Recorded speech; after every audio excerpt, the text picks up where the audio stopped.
Hello everyone, welcome again to my channel startup classes. और ये video है UP TGT और पीजीटी के एस्पिरेंट्स के लिए। यूपी टीजीटी और पीजीटी का एग्ज़ाम बहुत ही अच्छा एकेडमिक एग्ज़ाम है जिसके थ्रू आपको टीजीटी और पीजीटी की टीचिंग की पोस्ट मिलती है। टीजीटी की पोस्ट जो होती है वो हाई स्कूल तक के लिए होती है, हाई स्कूल के स्टूडेंट्स के लिए होती है जिसमें आप हाई स्कूल के स्टूडेंट को पढ़ाते हो। और पीजीटी की पोस्ट जो होती है 12th तक के लिए होती है जिसमें आप 12th के स्टूडेंट्स को पढ़ाते हो। ठीक है, मैं आपका इस वीडियो में रसायन विज्ञान का कोर्स जो है वो कंप्लीट कर रहा हूँ। ठीक है, ये वीडियो जो है ये चैप्टर से रिलेटेड है, हाइड्रोजन एंड ऑक्सीजन फैमिली। तो इस वीडियो में हम हाइड्रोजन के क्वेश्चन देखेंगे और ऑक्सीजन फैमिली से रिलेटेड क्वेश्चंस को देखने वाले हैं। ठीक है, ये पूरा का पूरा वीडियो जो है वो बहुविकल्पीय प्रश्नों पर आधारित है और इस वीडियो में हम क्वेश्चन नंबर 61 से लेके 80 तक के कवर करेंगे।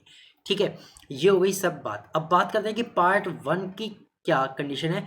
पार्ट 1 में हमने क्वेश्चन नंबर 1 से लेके 20 तक के कवर किए थे।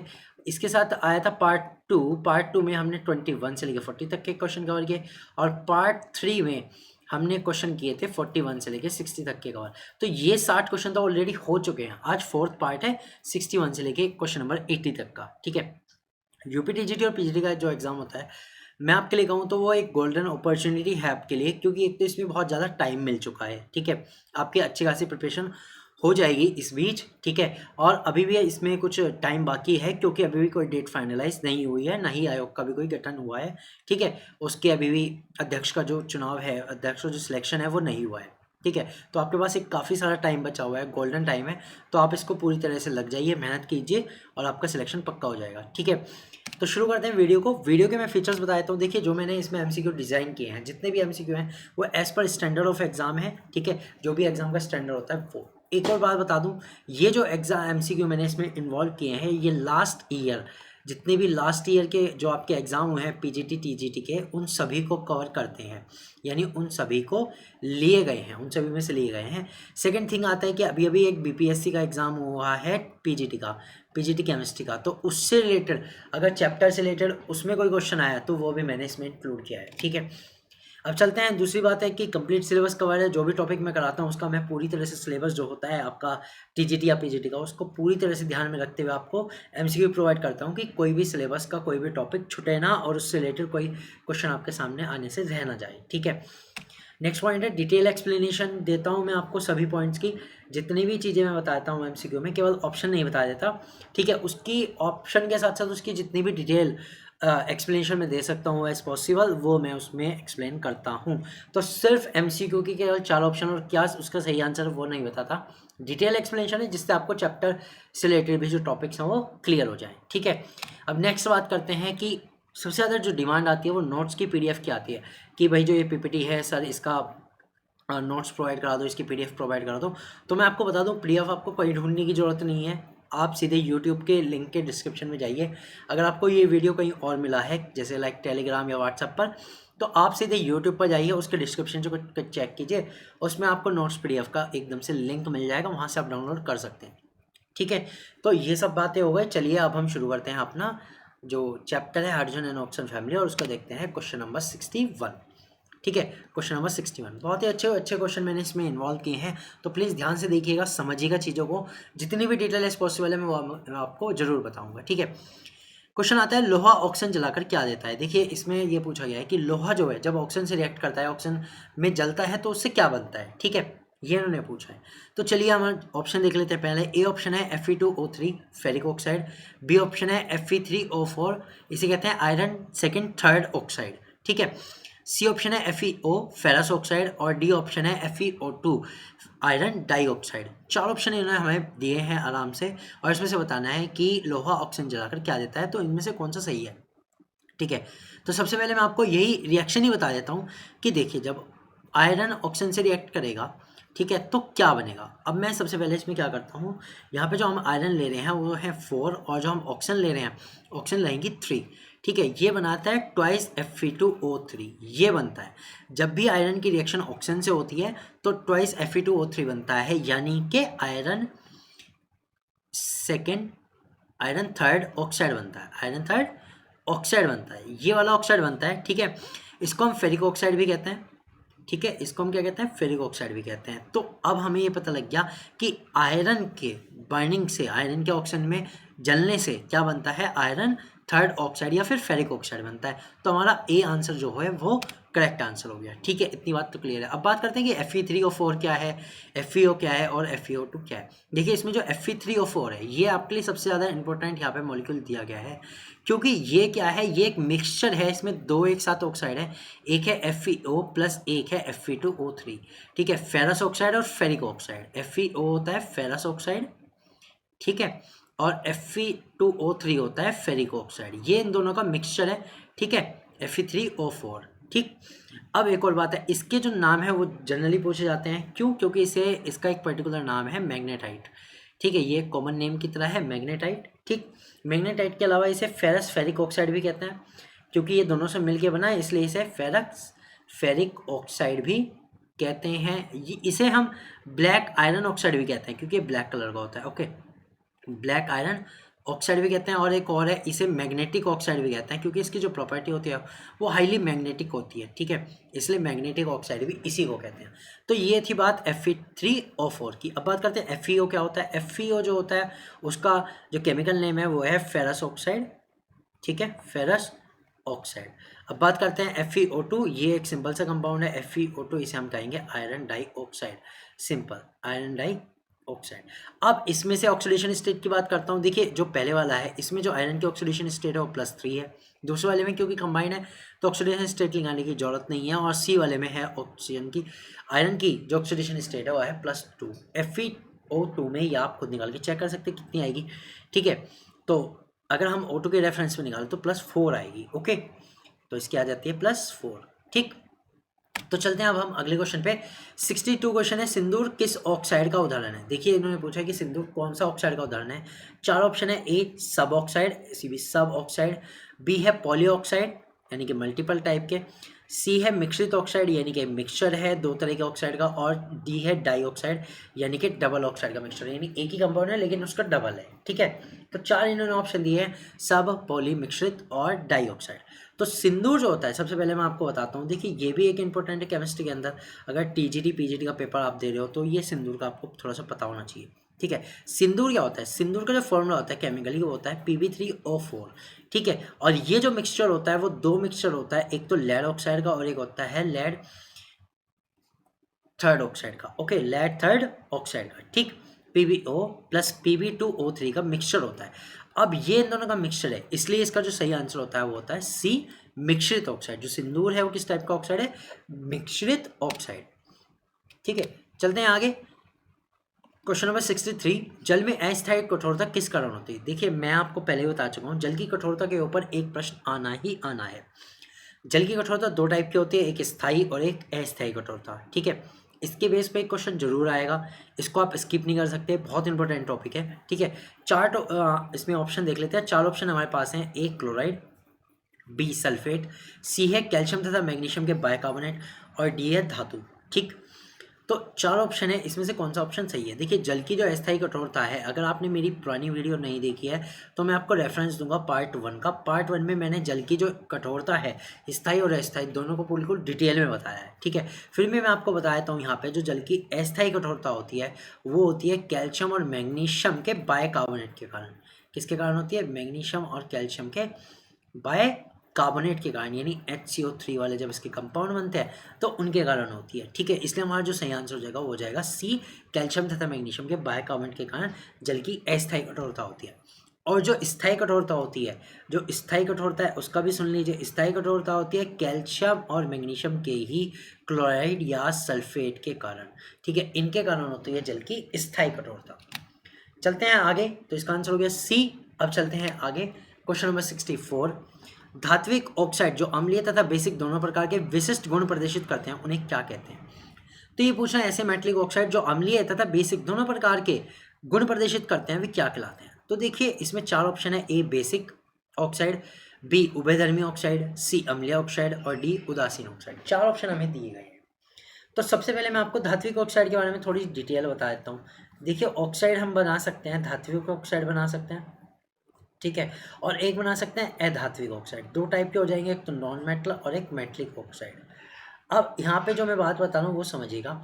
जो धात्विक ऑक्साइड होते हैं वो जनरली होते हैं बेसिक, वो जनरली कैसे होते हैं, बेसिक या फिर आप कह सकते हो क्षारीय होते हैं। ठीक है, लेकिन जो नॉन मेटलिक ऑक्साइड होते हैं वो जनरली होते हैं एसिडिक यानी कि अम्लीय ऑक्साइड होते हैं, ठीक है, ये होते हैं अम्लीय। ओके, तो अधात्विक होते हैं एसिडिक और धात्विक होता है बेसिक जनरली मोस्टली, ठीक है। लेकिन अब कुछ ऐसे धात्विक ऑक्साइड हैं जो इन दोनों का शो करते हैं, ठीक है। कुछ धात्विक ऑक्साइड ऐसी हैं जो दोनों का नेचर शो करते हैं, यानी कि वो क्षारीय नेचर भी शो करते हैं और उनका नेचर अम्लीय भी वो शो करते हैं। अब ऐसे ऐसे जो भी धात्विक ऑक्साइड हैं जो क्षारीय और अम्लीय दोनों का नेचर शो करते हैं उन्हें हम कहते हैं उभयधर्मी ऑक्साइड। तो ये याद कर लीजिएगा, उन्हें हम कहते हैं उभयधर्मी ऑक्साइड। तो इसलिए जो हमारा सही आंसर हो जाता है वो होता है बी, उभयधर्मी ऑक्साइड, ठीक है। ये तो हो गया। अब इसके एग्जांपल क्या है, देखिए अगर मैं एग्जांपल दूं धात्विक ऑक्साइड के लिए, मेटलिक ऑक्साइड के लिए, तो दो एग्जांपल सबसे बेस्ट है। एक है Al2O3 और एक है जिंक ऑक्साइड। ये दोनों के दोनों रेफरेंस दिया है मैंने क्लास 10th का साइंस का, ठीक है, क्लास 10th का साइंस का रेफरेंस दिया है। अगर और भी आपको लिखने हैं तो मैं आपको बताता हूँ, देखो दो तो हो गए एल्यूमिनियम ऑक्साइड और जिंक ऑक्साइड। उसके अलावा जो Fe2O3 है यानी आयरन थर्ड ऑक्साइड है, वो भी इसी की तरह बिहेव करता है। इसके साथ साथ लेड ऑक्साइड भी इसी की तरह बिहेव करता है। Sn ऑक्साइड जो एक मेटलॉइड ऑक्साइड है, ठीक है, मेटलॉइड्स है यानी कि उपधातु ऑक्साइड है, वो भी एक तरह से एम्फोटेरिक ऑक्साइड है। लेकिन हमें मेटल्स पूछे गए थे तो Al2O3 जिंक ऑक्साइड, Fe2O3 और PbO में से हमारे ऑप्शन हो जाते हैं, ठीक है। तो इस तरह से 64 क्वेश्चन हो जाता है विद डिटेल। देखिए यही मैं कह रहा हूँ, मैंने इस वीडियो में जितने भी क्वेश्चन हैं उनकी पूरी डिटेल आपको बताई है। तो कोई भी क्वेश्चन ऐसा नहीं है जो आपसे ना हो। इसके कंसेप्ट को अगर आप समझते हैं, साथ साथ अगर आप इसके शॉर्ट नोट्स बनाते हैं, तो आई गारंटेड कि आपका कोई भी टॉपिक ऐसा नहीं रहेगा जो आप ना पढ़े हो, ठीक है। चलते हैं क्वेश्चन नंबर 65 की ओर। हाइड्रोजन को एकत्रित किया जाता है, हाइड्रोजन को जो एकत्रित किया जाता है जब हाइड्रोजन बनाते हैं तो किसके ऊपर किया जाता है? ए जल के ऊपर, बी मरकरी के ऊपर, सी एल्कोहल के ऊपर, डी इनमें से कोई नहीं, ठीक है। तो इसका जो सही आंसर है वो है सी एल्कोहल के ऊपर। जो अब हाइड्रोजन को हम बनाते हैं लेबोरेटरी में, जो उसे कलेक्ट करते हैं तो हम एल्कोहल के ऊपर करते हैं।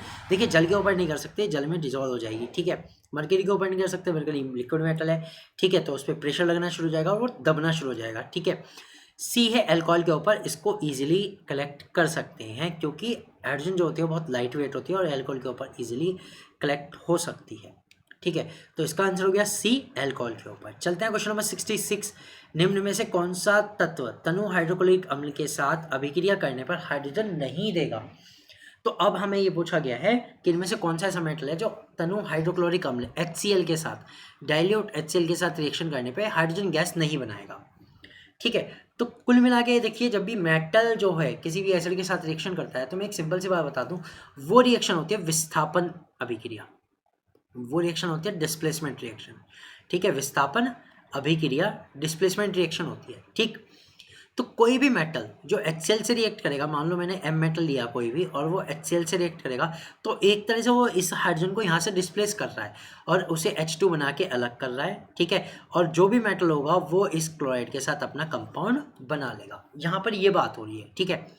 अब ये कह रहे हैं ऐसा कौन सा तत्व है जो तनु हाइड्रोक्लोरिक अम्ल के साथ क्रिया करने पर हाइड्रोजन नहीं देगा, यानी वो हाइड्रोजन को डिस्प्लेस नहीं कर सकता। सिंपल सी बात है। अब देखिए जब भी ऐसा कुछ क्वेश्चन आ जाए जिसमें डिस्प्लेसमेंट की बात हो तो रिएक्टिविटी सीरीज के हिसाब से क्वेश्चन होता है, ठीक है। किसके हिसाब से? रिएक्टिविटी सीरीज के हिसाब से। ये रिएक्टिविटी सीरीज है, इसमें मैं कंपाउंड्स बताता हूँ। देखिए पहला है सबसे ऊपर पोटेशियम, उसके बाद है सोडियम, फिर बेरियम, फिर calcium Ca, magnesium Mg, aluminium Al, zinc, iron, निकल, टिन और लेड। ये जो सारे कंपाउंड हैं ये सारे के सारे हाइड्रोजन से ऊपर हैं।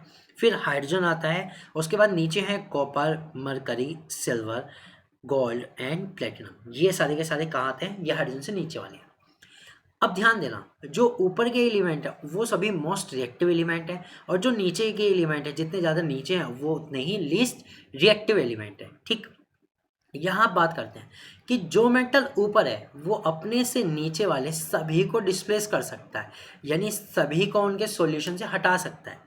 फिर से बता दूं, जो मेटल इस सीरीज में ऊपर है, जो मेटल इस सीरीज में टॉप पे है यानी पोटेशियम है, वो अपने से नीचे वाले को सबको हटा देगा, उनके सॉल्ट सॉल्यूशन से उन्हें धक्का मार के बाहर कर देगा, ठीक है। लेकिन जो उससे ऊपर है उन्हें नहीं कर सकता। कोई अगर मेटल नीचे है तो ऊपर वालों को नहीं कर सकता, लेकिन नीचे वालों को डिस्प्लेस कर सकता है। तो बात करते हैं कि कौन सा ऐसा मेटल है, तनु है, सॉरी कौन सा ऐसा तत्व है जो तनु हाइड्रोक्लोरिक अम्ल को हाइड्रोजन नहीं देगा, यानी हाइड्रोजन को डिस्प्लेस नहीं करेगा। अब हाइड्रोजन को डिस्प्लेस कौन नहीं करेगा? कॉपर, मरकरी, सिल्वर, गोल्ड और प्लेटिनम, ये हाइड्रोजन को डिस्प्लेस नहीं कर सकते, ठीक है, ऊपर वाले कर सकते हैं। तो हमारे पास ए ऑप्शन है कैल्शियम, बी ऑप्शन है कॉपर, सी ऑप्शन है मैग्नीशियम और डी ऑप्शन है जिंक। सबसे पहले बात करते हैं कैल्शियम। कैल्शियम हाइड्रोजन से बहुत ज़्यादा ऊपर है, ठीक है, तो ये तो इसे डिस्प्लेस कर सकता है। बी बात करते हैं कॉपर। कॉपर जो है हाइड्रोजन से नीचे है, तो ये तो डिस्प्लेसमेंट नहीं कर सकता। सी है मैग्नीशियम, ये भी हाइड्रोजन से ऊपर है, तो ये भी डिस्प्लेस कर सकता है। जिंक है, जिंक भी हाइड्रोजन से ऊपर है, ये भी डिस्प्लेस कर सकता है। केवल एक आया जो कॉपर है, वो हाइड्रोजन को डिस्प्लेस नहीं कर सकता, यानी कि जो कॉपर है वो तनु हाइड्रोक्लोरिक अम्ल से H2 नहीं देगा। क्यों? क्योंकि हाइड्रोजन को डिस्प्लेस नहीं कर सकता है, हाइड्रोजन से कम रिएक्टिव है, ठीक है। ये इसका एक प्रॉपर बहुत अच्छा रीज़न था, ठीक है, तो मैं आपको रीज़न के साथ बता रहा हूँ। अब इसी टाइप के क्वेश्चन को अगर आप कहीं और अप्लाई करें तो क्या कर सकते हैं, क्वेश्चन को समझ के जाइए, ठीक है। अब रिएक्टिविटी बेस पे मैं एक और क्वेश्चन आपको करके दिखाता हूँ। सपोज मैं कहता हूँ एक कंपाउंड है NaCl, ठीक है, और मैं इसमें पोटेशियम की रिएक्ट करा देता हूँ, तो क्या बनेगा? तो आप एकदम से बता सकते हैं KCl और Na बनेगा, ये रिएक्शन हो जाएगी। यानी जो यहाँ पोटेशियम है वो सोडियम को इजीली डिस्प्लेस कर सकता है, क्योंकि पोटेशियम उससे ऊपर है रिएक्टिविटी सीरीज में, ठीक है। यानी पोटेशियम इससे सोडियम से क्या तो ज़्यादा ताकतवर है, तो वो इससे सोडियम को धक्के मार के निकाल देगा और Cl के साथ अपने आप जुड़ जाएगा, ठीक है। अब बात करते हैं अगली। अब बात एक और देखो, Zn प्लस Zn प्लस, अब मैं इसके साथ एक कंपाउंड देता हूँ, कंपाउंड देता हूँ मैं FeSO4। जिंक को हमने FeSO4 में मिलाया, किसमें? आयरन सल्फेट में मिलाया, तो क्या होगा? देखिए जिंक जो अगर हम देखें वो आयरन से ऊपर है कि नहीं? जब जिंक आयरन से ऊपर है तो आयरन को वो धक्के मार के अलग कर देगा, वो कहेगा भैया आयरन तो अपना रास्ता पकड़, और जो सल्फेट है वो मेरे साथ जुड़ेगा, तो यहाँ पर ये बन जाएगा, तो ये भी डिस्प्लेसमेंट रिएक्शन है, ठीक है। तो अब मैंने रिएक्टिविटी सीरीज के बेस पे बता दिया, जो मेटल ज़्यादा रिएक्टिव होता है वो अपने से कम रिएक्टिव वाले सभी मेटल्स को डिस्प्लेस कर सकता है, ठीक है। यहाँ तक पॉइंट क्लियर हो गया। चलते हैं अगले क्वेश्चन पे। तो इसका क्वेश्चन का आंसर बता देता हूँ, इसका क्वेश्चन का आंसर था बी कॉपर। चलते हैं अगले क्वेश्चन पे, क्वेश्चन नंबर 67 पर। जलीय विलयन में हाइड्रोजन उपचयित नहीं करती है। देखिए ये क्वेश्चन भी हाइड्रोजन से रिलेटेड है, उपचयित से रिलेटेड है।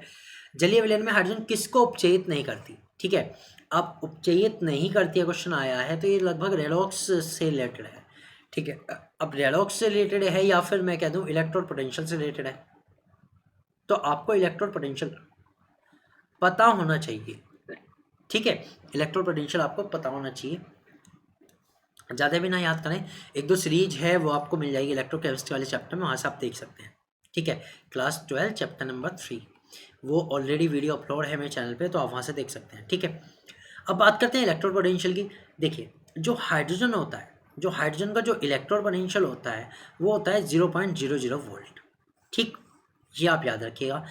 अब हाइड्रोजन जो क्या करता है, हाइड्रोजन अगर इससे कोई भी, इस वैल्यू से कोई भी कम वाला है, कम इलेक्ट्रोड पोटेंशियल वाला है, उसको ये डिस्प्लेसमेंट नहीं कर सकती, उसको ये उपचयित नहीं कर सकती, ठीक है। यानी कि अगर किसी की वैल्यू 0.00 से कम है, यानी कि कुल मिला के नेगेटिव है, तो ये उसको उपचयित नहीं कर सकती। ये आप बस एक लाइन याद रखिएगा, ठीक है। ये लाइन अभी यहाँ याद रखिएगा कि अगर किसी की वैल्यू H0 से कम है, E0 की वैल्यू H0 की वैल्यू जो H2 वाली की E0 की वैल्यू आई है उससे कम है, तो ये उसको उपचयित नहीं कर सकती है, ठीक है।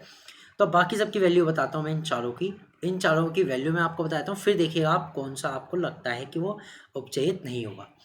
Fe3 पॉजिटिव का अगर मैं इलेक्ट्रोड पोटेंशियल देखूँ, ठीक है, तो इसका होता है प्लस 0.771 वोल्ट, ठीक है। इसके बाद Cu2 पॉजिटिव का अगर मैं लिखूँ तो वो होता है प्लस के 0.34 वोल्ट, ठीक है। इसके बाद आता है जिंक 2 पॉजिटिव, Zn2 पॉजिटिव का अगर मैं लिखूँ तो होता है प्लस माइनस 0.76 वोल्ट, देखिए माइनस में है, ओके। और अगर मैं लिखूँ Ag पॉजिटिव का तो इसका होता है प्लस के 0.799 या फिर आप कह सकते हो 0.80 वोल्ट, ओके। ये आता है Ag पॉजिटिव का। अब इनमें से किसकी वैल्यू 0 से कम है, इसकी वैल्यू 0 से कम है। इसमें जो जिंक की वैल्यू है अगर आप देखें तो वो 0 से कम है, वो माइनस में जा रही है, 0.76 नेगेटिव में जा रही है। तो बस एक यही जो जिंक है वो ही होगा जिसको जो हाइड्रोजन है वो उपचयित नहीं कर सकती, बाकी को कर सकती है, ठीक है, यानी Fe3 पॉजिटिव को भी अपचयित कर सकती है, कॉपर को भी और सिल्वर को, केवल जिंक को अपचयित नहीं कर सकती। इसलिए जो जिंक है वो हमारा करेक्ट आंसर हो जाएगा। ठीक है, तो अगले क्वेश्चन पे चलते हैं, क्वेश्चन नंबर 68। अच्छा क्वेश्चन है, इंपॉर्टेंट क्वेश्चन में इसे कहूँगा। पैरा तथा ऑर्थो हाइड्रोजन का अनुपात ताप बढ़ाने के साथ साथ बढ़ता है, अतः 300 केल्विन पर पैरा तथा हाइड्रोजन का अनुपात कितना होगा। अब यहाँ पर आती है कि भाई पैरा और ऑर्थो हाइड्रोजन है क्या, अगर नहीं पता है तो बता देता हूँ। देखिए, पैरा और ऑर्थो हाइड्रोजन हाइड्रोजन के ही रूप हैं, इनमें केवल जो एटम है उनके स्पिन का फर्क पड़ता है।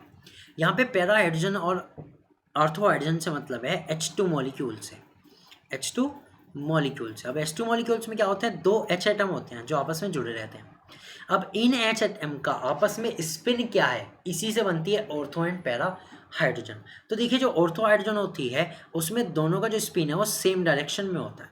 ठीक है, दोनों जो एटम है, एक एटम ये मान लो, एक एटम ये मान लो, इनका स्पिन जो होता है वो सेम डायरेक्शन में होता है, यानी इसे हम कहते हैं पैरेलल स्पिन। ठीक है, लेकिन जो पैरा हाइड्रोजन होती है, पैरा हाइड्रोजन का जो स्पिन होता है एटम्स का, वो अपोजिट डायरेक्शन में होता है, एक इस तरह से और एक इस तरह से, तो इसे हम कहते हैं पैरा हाइड्रोजन।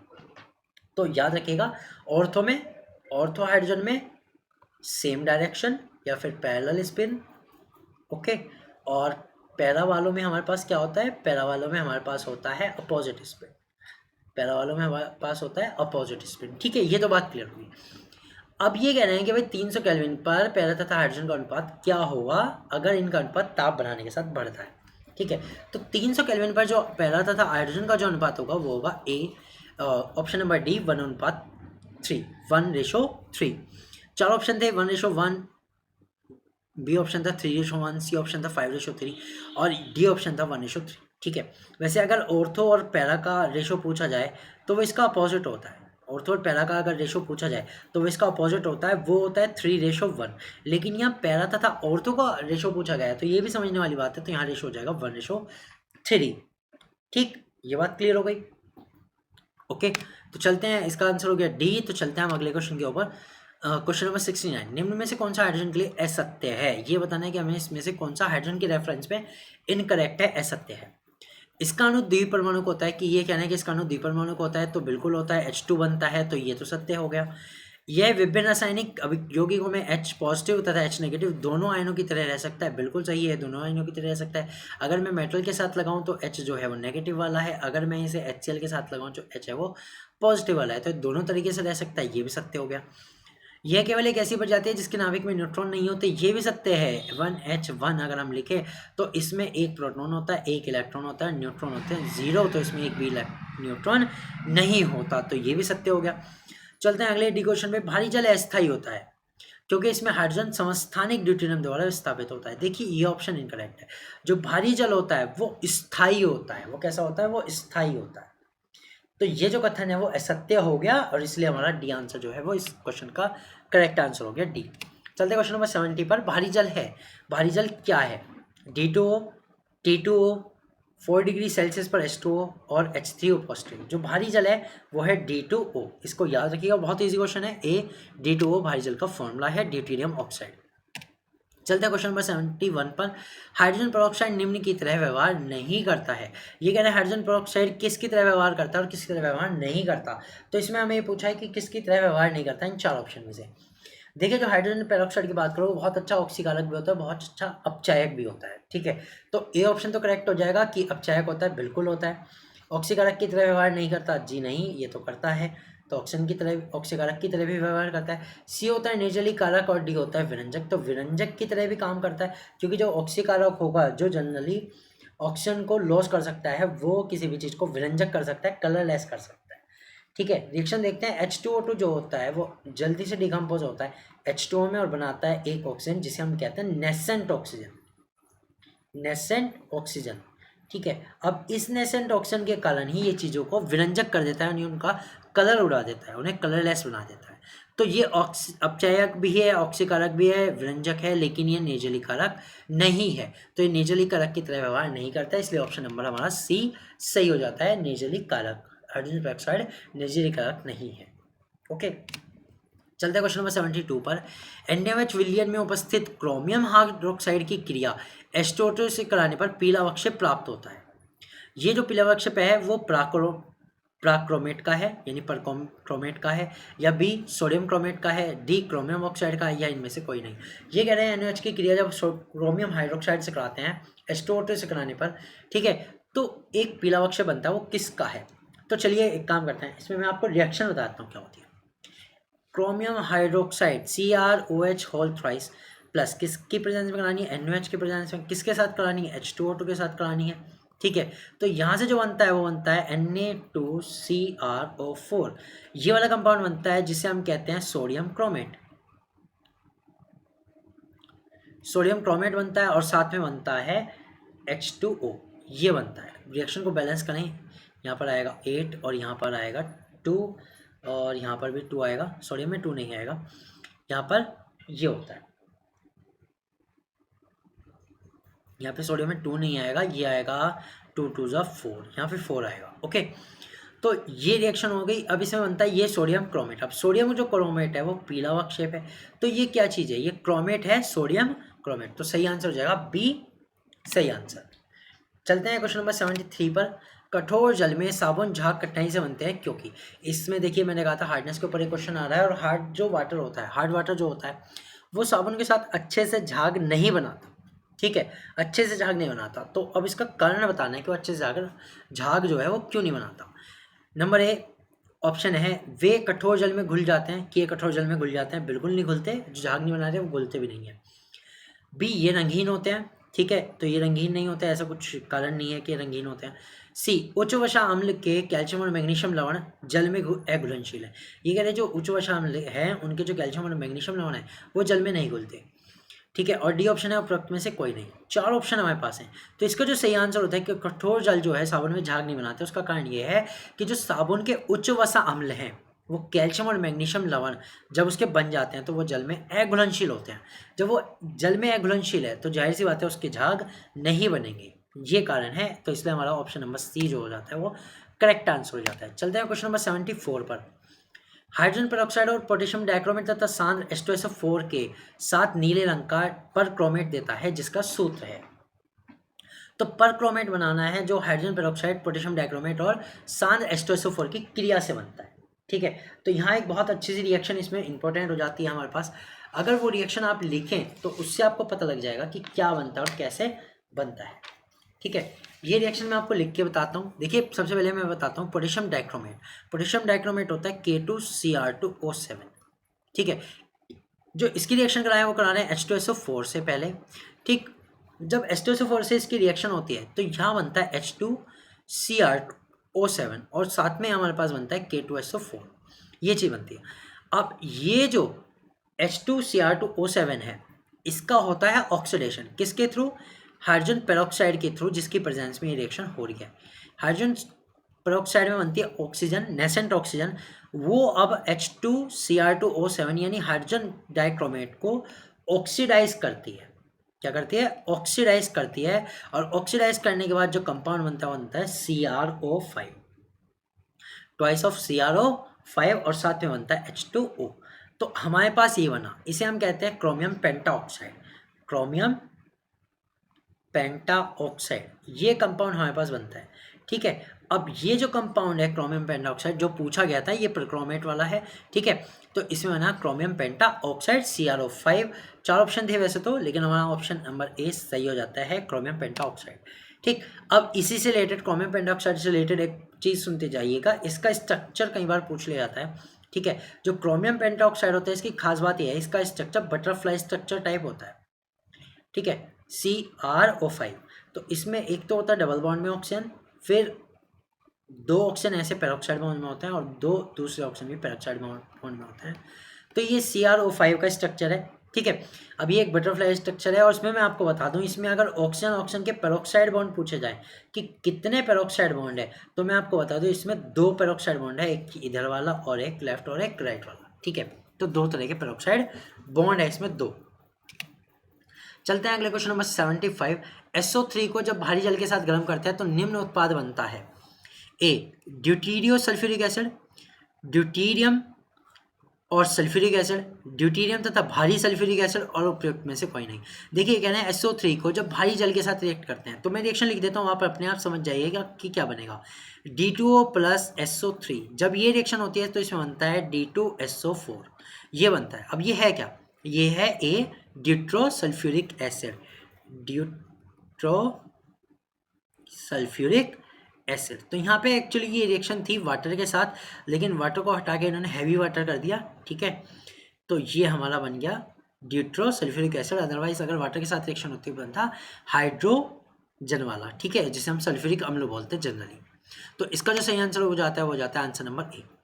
चलते हैं क्वेश्चन नंबर 76 पर। जल की तुलना में बर्फ का कम घनत्व किस कारण है? ए हाइड्रोजन बंध के कारण, बी द्विबंध ध्रुव बंध के कारण, सी दोनों के कारण, इनमें में और डी ऑप्शन है इनमें से कोई नहीं।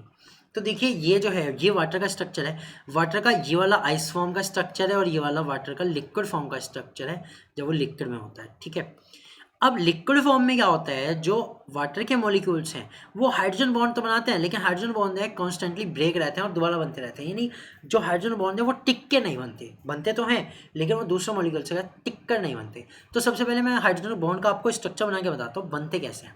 देखिए ऑक्सीजन जो होता है इसमें उसके पास 2 लोन पेयर होते हैं और 2 लोन पेयर के साथ उस पर 2 हाइड्रोजन बॉन्ड होते हैं। अब मान लो एक और ऑक्सीजन यानी कि एक और वाटर है, उसके पास 2 हाइड्रोजन है और 2 उसके पास अपने लोन पेयर है। तो दूसरे वाला जो वाटर का मॉलिक्यूल होता है इन लोन पेयर के साथ एक बॉन्ड बना लेता है जिसे हम कहते हैं H बॉन्ड, ठीक है। ऑक्सीजन के लोन पेयर के साथ दूसरे वाले वाटर के मॉलिक्यूल्स का हाइड्रोजन जब जुड़ता है तो वो बनाता है हाइड्रोजन बॉन्ड, ठीक है। अब वाटर के अंदर जो बॉन्ड होता है वो बहुत जल्दी टूटता रहता है और बनता रहता है, ठीक है। तो वो तो लिक्विड फॉर्म में रहता है, लेकिन आइस के अंदर क्या होता है, ये बॉन्ड इतने स्ट्रांगली जुड़ जाते हैं कि टूटते नहीं हैं, ठीक। अब टूटते नहीं है तो इसमें जो शेप आती है वो हेक्सागोनल शेप आ जाती है। आइस में कैसी शेप आ जाती है, हेक्सागोनल शेप आ जाती है। इनके आपस में जुड़ने के कारण जो शेप बनती है वो हेक्सागोनल बन जाती है, ठीक। अब इस हेक्सागोनल में आप ये देखिए एम्प्टी स्पेस कितना सारा है। अब ये जो एम्प्टी स्पेस है ये जो है इसी की जो आइस की जो डेंसिटी घटती है वो इसी कारण घटती है कि जब हेक्सागोनल शेप आ जाती है उसमें बहुत ज़्यादा एम्प्टी स्ट्रक्चर हो जाता है, जिसके कारण इसकी जो डेंसिटी है वो कम हो जाती है। तो जल की तुलना में बर्फ़ का कम घनत्व का कारण है हाइड्रोजन बॉन्ड का बनना, जिसके कारण जो बर्फ़ है उसकी डेंसिटी कम हो जाती है। तो ए आंसर हमारे पास यहाँ सही हो जाता है। चलते हैं क्वेश्चन नंबर 77। जब जियोलाइट जलयोजित सोडियम एल्यूमिनियम सिलिकेट को कठोर जल के साथ अभिकृत किया जाता है तो सोडियम निम्न के साथ विनिमय कर लेते हैं। ये कह रहे हैं जब जियोलाइट को इसे कहते हैं सोडियम एल्यूमिनियम सिलिकेट को कठोर जल के साथ अभिकृत किया जाता है। देखिए एक्चुअली जियोलाइट से क्या करते हैं, कठोर जल की जो हार्डनेस है उसको कम करते हैं, ठीक है, परमानेंट हार्डनेस को। तो जियोलाइट इसके लिए यूज होता है। तो सबसे पहले जियोलाइट का फॉर्मूला देखिए आप क्या है। जियोलाइट का जो जनरल फॉर्मूला होता है वो होता है Na2Si2 सॉरी, जो जियोलाइट का जो फॉर्मूला होता है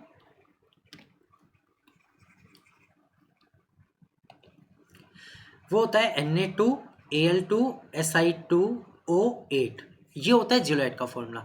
अब जियोलाइट में अगर हम सोडियम को कांस्टेंट रखें तो हम इसे बाकी को Ze का रेफरेंस दे सकते हैं। Al2SiO8 को हम किसका रेफरेंस देंगे, Ze का रेफरेंस देंगे ताकि ये छोटा हो जाए, ठीक। अब ये कह रहे हैं कि जब ये भारी जल के साथ मिलते हैं तो ये किसके साथ जुड़ जाते हैं, ठीक है। अब मुझे बताओ, अगर कठोर जल की बात करें तो कठोर जल में होता क्या है। कठोर जल में 2 ही प्रकार के आयन होते हैं, एक तो कैल्शियम मेटल के और एक मैग्नीशियम मेटल के होते हैं, ठीक। तो जब ये इनके साथ रिएक्ट करता है तो सोडियम का में जो जियोलाइट है वो किसके साथ जुड़ जाता है, कैल्शियम या मैग्नीशियम के आयंस के। अब हमारे पास ऑप्शन क्या है, H+ ion, Ca2 positive ion, SO4 2 negative ion और OH नेगेटिव आयन। तो ये जुड़ जाता है कैल्शियम और मैग्नीशियम के आयंस के साथ, तो आंसर हो जाएगा बी। तो 77 का जो आंसर हो गया वो हो गया बी। चलते हैं 78 क्वेश्चन पे। हाइड्रोजन पेरोक्साइड का उपयोग किस लिए होता है, ए ऑक्सीकारक के रूप में, बी अपचायक के रूप में, सी विरंजक के रूप में या डी ये सभी। तो आपको बता दूं अभी ये क्वेश्चन आया था, जो हाइड्रोजन पेरोक्साइड है H2O2 जो है उसका use as a oxidising agent भी होता है, रिड्यूसिंग एजेंट भी होता है, विरंजक के रूप में भी हो सकता है और होता है, ठीक है। तो इसलिए इसका आंसर हो जाएगा डी, ये सभी, इन सभी रूपों में हाइड्रोजन पेरोक्साइड का यूज़ होता है, लेकिन निर्जली कारक के रूप में यूज़ नहीं होता, ये भी याद रखिएगा। चलते हैं 79। जल का उच्च क्वथनांक होता है क्योंकि, इन्होंने कहा कि जो जल का हाई बॉइलिंग पॉइंट होता है बाकी सब्सटेंसेस से, तो वो क्यों होता है। ए इसकी विशिष्ट ऊष्मा अधिक होती है, बी इसमें हाइड्रोजन बंध उपस्थित होता है, सी इसका उच्च जल विद्युत स्थिरांक होता है और डी इसका जल निम्न वियोजन स्थिरांक होता है। ठीक है, तो इसका जो सही आंसर है वो है बी, इसमें हाइड्रोजन बॉन्ड होता है। देखिए हाइड्रोजन बॉन्ड के कारण ही जो वाटर के मॉलिक्यूल्स हैं आपस में अच्छे से अटैच हो जाते हैं। अब उनको तोड़ने में ज़्यादा एनर्जी लगानी पड़ती है, जिसके कारण जो जल का बॉइलिंग पॉइंट है वो बहुत ज़्यादा हो जाता है। ठीक है, तो दोबारा बताता हूँ, जल के जो मॉलिक्यूल्स हैं, जो वाटर के मॉलिक्यूल्स हैं, उनके बीच होता है हाइड्रोजन बॉन्ड, जिसके कारण वो बहुत अच्छे से एक दूसरे में बंध के रहते हैं। अब क्वथनांक में, बॉयल में क्या करना है, उनको तोड़ना है, उनको दूर दूर करना है, तो जाहिर सी बात है आपको बहुत ज़्यादा एनर्जी लगानी पड़ेगी, तो इसलिए जो जल का क्वथनांक होता है वो ज़्यादा होता है, बहुत ज़्यादा उच्च होता है। चलते हैं क्वेश्चन नंबर 80 और इस वाली वीडियो का लास्ट क्वेश्चन है, ड्यूटेरियम ऑक्साइड नाभिकीय रिएक्टर में प्रयुक्त होता है। ये कह रहे हैं D2O यानी कि हैवी वाटर। देखिए इसका कितना नाम दिया है, ड्यूटेरियम ऑक्साइड भी कह सकते हैं, हैवी वाटर भी कह सकते हैं, D2O फॉर्मूला होता है। ठीक है, ये नाभिकीय रिएक्टर में प्रयुक्त होता है, लेकिन प्रयुक्त कैसे होता है? ईंधन के रूप में, बी न्यूट्रॉन के स्रोत के रूप में, सी मंदक के रूप में और डी अल्फा कणों के स्रोत के रूप में। तो देखिए मैं आपको बताता हूँ, ड्यूटेरियम जो है वो रेडियो एक्टिव तो बिल्कुल नहीं है, तो अल्फा कणों के स्रोत के रूप में तो मतलब ही नहीं होता। ठीक है, ईंधन के रूप में यूज नहीं करते, क्योंकि नाभिकीय रिएक्टर में ईंधन जो होता है वो यूरेनियम वाला होता है, यूरेनियम 238। नाभिकीय रिएक्टर में जो ईंधन होता है वो होता है यूरेनियम 238। देखिए इसका यूज होता है वो मंदक के रूप में होता है, न्यूट्रॉन की गति को मंद करने के लिए, न्यूट्रॉन की गति को मंद या कम करने के लिए होता है। ठीक है, किसका यूज? हैवी वाटर का जो यूज होता है, D2O का जो यूज होता है न्यूट्रॉन की गति को कम करने के लिए, तो इसलिए इसका यूज होता है मंदक के रूप में, एज ए मॉडरेटर के रूप में यूज होता है। तो आंसर हो जाएगा सी। इसके साथ जो मेरा पार्ट 4 था ये कंप्लीट हो चुका है। इसमें मैंने 61 से लेके 80 तक के क्वेश्चन कराए, पूरे डिटेल एक्सप्लेनेशन के साथ मैंने इसमें दी है। अगर आपको इस वाली पीपीटी का जो PDF है वो चाहिए तो वो नीचे आपको लिंक में मिल जाएगा। एक बात, दूसरी बात ये है कि अगर आप मेरे चैनल पे नए हो तो प्लीज़ चैनल को सब्सक्राइब कीजिए। बहुत ही अच्छा कंटेंट UP TGT PGT का चल रहा है, बहुत ज़्यादा टाइम आपके पास है, तो बहुत अच्छे से प्रिपेयर करनी है आपको, तो आप देखते रहिए मेरे चैनल पर, वीडियोस बैक टू बैक आ रही हैं। इसके साथ अगर आपको 11th-12th का कोई कंसेप्ट क्लियर नहीं है तो वो भी आपको मेरे चैनल पर प्लेलिस्ट में मिल जाएगा। क्लास 11th में क्लास 11th का कंटेंट है, क्लास 12th की प्लेलिस्ट में क्लास 12th का कंटेंट है। ठीक है, तो वहाँ से आप अपने कंसेप्ट क्लियर कर लीजिए, और बाकी तो फिर TGT और PGT की वीडियो आप यहाँ से देख ही सकते हैं। तो मैं मिलता हूँ आपसे अगली वीडियो में, बाय।